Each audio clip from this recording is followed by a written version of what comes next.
Hi friends, இதுல நம்ம model create பண்ணி முடிச்சாச்சு. ஸோ இப்போ அந்த மாடலுக்கு நம்ம மெட்டீரியல்ஸ் எப்படி அப்ளை பண்றது அப்படின்னு பார்க்கலாம். ஸோ ஃபர்ஸ்ட் வந்து நான் வந்து வாலுக்கு கலர் கொடுக்க போறேன். ஸோ அதுக்கு நம்ம ஒரு RGB கலர் டவுன்லோட் பண்ணுவோம். ஸோ கூகுளில் போயிட்டு RGB கலர் கோட் அப்படின்னு போடுங்க. இமேஜஸ் அப்படின்னு கொடுத்தீங்கன்னா இங்க நிறைய கலர் கோடுக்கான இமேஜஸ் காட்டும். ஸோ இதுல இருந்து நீங்க டவுன்லோட் பண்ணி எடுத்துக்கலாம். ஓகே, ஸோ இப்போ இந்த மாதிரியான ஒரு கலர் தான் யூஸ் பண்ண போறேன். ஸோ ஆல்ரெடி நான் டவுன்லோட் பண்ணிட்டேன். ஸோ டவுன்லோட் பண்ணிருக்கேன். இந்த இமேஜ்ல இருந்து இந்த கலர் நான் வந்து யூஸ் பண்றேன். ஸோ அதை எப்படி யூஸ் பண்றதுன்னு பார்க்கலாம். ஸோ ஃபர்ஸ்ட் ஒரு வாலை வந்து கிளிக் பண்ணிக்கோங்க. நான் இப்போ 9 இன்ச் வாலை கிளிக் பண்ணிட்டு அதுக்கான மெட்டீரியல்ஸை வந்து எடிட் பண்ணணும். அதுக்கு முன்னாடி நம்ம மெட்டீரியல் கிரியேட் பண்ணிருக்கணும். ஸோ ஃபர்ஸ்ட் நம்ம மெட்டீரியல் கிரியேட் பண்ணிடலாம், அதுக்கப்புறம் தான் எடிட் பண்ண முடியும். ஸோ மேனேஜ் டாப்குள்ள போயிட்டு மெட்டீரியல்ஸ் அப்படின்றத கிளிக் பண்ணுங்க. கிளிக் பண்ணிட்டு கிரியேட் நியூ மெட்டீரியல் அப்படின்னு கொடுத்துட்டு இதை ரீநேம் பண்ணிக்கிறேன். ஃபர்ஸ்ட் வந்து நம்ம என்ன பண்றோம், மெட்டீரியல் வந்து நம்ம எடுத்து இதில் ஆட் பண்ணிடுறோம், பெயிண்ட் மெட்டீரியல். ஸோ ஏன்னா ஏற்கனவே இதுல கிரியேட் பண்ணிருக்கும் போது அதோட ஸ்டாண்டர்ட்ஸ் எல்லாம் ஃபாலோ பண்ணிருப்பாங்க. ஸோ அதனால நான் என்ன பண்றேன், அப்பியரன்ஸ் லைப்ரரியில போயிட்டு வால் பெயிண்ட்ல போயிட்டு ஏதாவது ஒரு கலர் சும்மா நீங்க வந்து செலக்ட் பண்ணிக்கோங்க. இப்போ இதை க்ளோஸ் பண்ணிடுறேன். ஏன்னா அந்த பெயிண்ட்டுக்கு உண்டான கிரைட்டீரியா இதுல வந்து கரெக்டா வச்சிருப்பாங்க. ஸோ அதுல நம்ம அப்படியே நமக்கு தேவையான கலரை எடிட் பண்ணிக்கலாம். ஸோ ஈஸியா இருக்கும். ஸோ கிராஃபிக்ஸ்ல வந்து யூஸ் ரெண்டர் அப்பியரன்ஸை ஆன் பண்ணி விட்டுருங்க. அப்பியரன்ஸ்ல போயிட்டு ஸோ இங்க கலர் அப்படின்னு இருக்கு இல்லையா, இப்போ இந்த இடத்துல நம்ம கலரை சேஞ்ச் பண்ண போறோம். ஸோ கலர் வந்து கிளிக் பண்ணுங்க. கிளிக் பண்ணிட்டு நம்ம இந்த இடத்துல RGB கலர் வேல்யூஸ் வந்து நம்ம என்ட்ரி பண்ண போறோம்.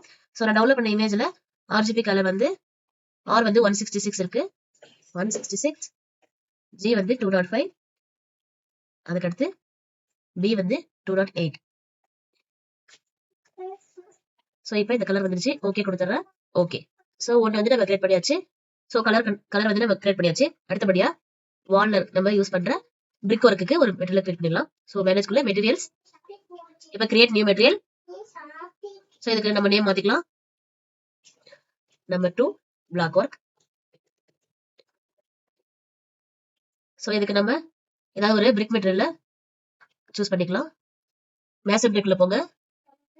ஸோ பிரிக் சூஸ் பண்றேன்.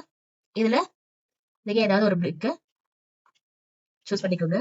ஸோ ஓகே கொடுத்துட்றேன். இப்போ நம்ம வால்ல வந்து அப்ளை பண்ணிடலாம். ஸோ 9 இன்ச் வால்ல கிளிக் பண்றேன். எடிட் டைப்ல போறேன். ஸோ இங்க எடிட் பண்ணிக்கோங்க.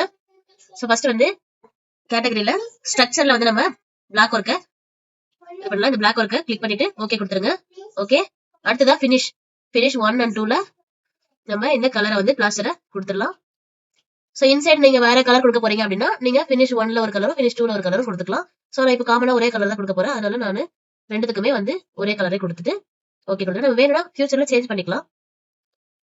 ஸோ இப்போ அப்ளை ஓகே அப்படின்னு கொடுத்தீங்க அப்படின்னா இப்போ 9 இன்ச் வால் எங்கெல்லாம் இருக்கோ அங்க எல்லாமே நமக்கு அது அப்ளை ஆயிடுச்சு. ஓகே, அடுத்தபடியா 4.5 இன்ச் வால் அது வந்து இன்சைட் இருக்கும். ஸோ நம்ம இங்க வால்லே போயிட்டு அதை எடிட் பண்ணிக்கலாம். 4.5 இன்ச் வால் எடிட் டைப் எடிட். ஸோ அதே மாதிரி கேட்டகரியில இது வந்து பிளாக் ஒர்க்கும் இந்த ஃபினிஷ்ல வந்து கலரும் கொடுத்துக்கிறேன். Okay apply okay. ஸோ இதே மாதிரி தான் நம்ம வால்ஸ்க்கு நம்ம கலர் அப்ளை பண்ணணும்.